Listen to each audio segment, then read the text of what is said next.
Caribbean premier league আন্টিগা and বারবুদা ফলকন্সের হয়ে খেলা Shakib Al Hasan bat ball দুটোতেই ব্যর্থ হয়েছেন। শনিবার গায়ানা আমাজন ওয়ারিসের বিপক্ষে তার দল ৮৩ রানের বড় ব্যবধানে হেরে যায়। প্রথমে ব্যাট করতে নেমে গায়ানার সেই হোপ ৮২ রান করেন সিমরন হেটমায়ার ৬৫ রান, রোমারিও শেফার্ডের ২৫, ঝড়োয়া ব্যাটিংয়ে ২১১ রানের বিশাল স্কোর গড়ে তোলেন। জবাবে আন্টিগা ১২৮ রানে অল আউট হয়ে যায়।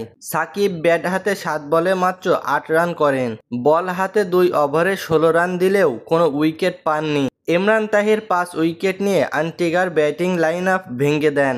এই হারের পর ৫ ম্যাচে আন্টিগা ২ জয় পেয়েছে এবং একটি ম্যাচ পরিত্যক্ত হয়েছে। এই টুর্নামেন্টে সাকিবের অফ ফর্ম এখনও কাটেনি।